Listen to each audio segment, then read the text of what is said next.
আসসালামু আলাইকুম রহমতুল্লাহি বারাকাতুহু। কলার আবাদ যেনারা করেন দেখেন কয় রকমের সাহার এখানে, হ্যাঁ 6 রকমের সাহার। এত খরচ করার পরে চাষি যদি কলার দাম না পায় ভাবুন তাহলে কি হতে পারে। চলুন কলা কান্দি দেখায় আপনাকে কয়েকটা। কান্দি পড়তে শুরু করেছি, একটা বুলাক তৈরি করলাম, এইমাত্র শুরু করলাম বুলাকটা। দেখুন মাশাল্লাহ বাগানে কলা এসে গেছে। যদি বলেন এত মেহনত পরিশ্রম করার পরে যদি কলার চাষি দাম না পায় তাহলে চাষি কোথায় যাবে। আমরা চাষির মূল্যায়ন আসলেই আমরা করতে জানি না। মাঝে মধ্যে চাষি নিয়ে ভিডিও বানাই, আপনারা হয়তো দেখেছেন এর আগেও। তো আমি আজকে আসলাম কলার জমিতে।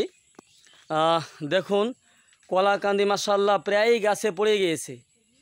এই কলাগুলো তৈরি হবে চাষির হাড় ভাঙা পরিশ্রম করার পরে, এরপরে যাবে বাজার শহর এলাকাতে গ্রামগঞ্জে, যে মানুষের মুখে যাবে। কিন্তু যে চাষির পরিশ্রম আর চাষির ঘাম আর চাষির মেহনত, এটা আসল মজুরি পায় না মানুষ। দেখেন এই মোচাটা আমি ভেঙে দিলাম, মোচাটা ভাঙতে হবে, আমি ভেঙে দিলাম। এভাবে মোচা ভেঙে দিতে হয়, আপনার যখন বেড়ে গেল মোচাটা ভেঙে দিতে হবে। দেখুন একটা আছে এখানে, এটাও ভেঙে দিই আমি।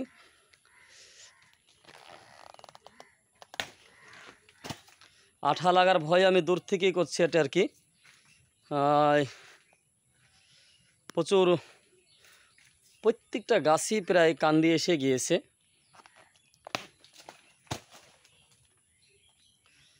যারা কলার আবাদ করে নিশ্চয় জানে মোচাটা ভেঙে দিতে হয়।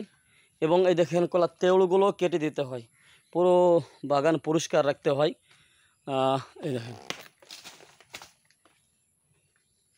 আমি ভেঙে দিলাম কয়েকটা। এখন আঠা লাগার ভয়ে এটা সম্ভব হচ্ছে না, ব্লগ আমার করা হয় না।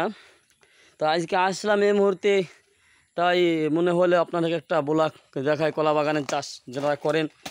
মানে এখন সাহার ছিটানো হবে ভুয়ে। মাশাআল্লাহ দেখেন কত সুন্দর কলা হয়ে গেছে অলরেডি, এখনও থাকবে জমিতে। এই কান্দিটা বের হচ্ছে কেবল, এই দেখেন মাশাআল্লাহ। আসলে আল্লাহর সৃষ্টি, মানুষ মেহনত করে দিবে তো আল্লাহ। যদি মেহনত করি আল্লাহ না দেয় তো কিছু করার নেই। তো আসলেই এইসব ভিডিওগুলো, এই ব্লগগুলো মানুষ কম করে। আমরা চাষি মানুষ, মাঠে ঘাটে চাষবাস করি, এর জন্য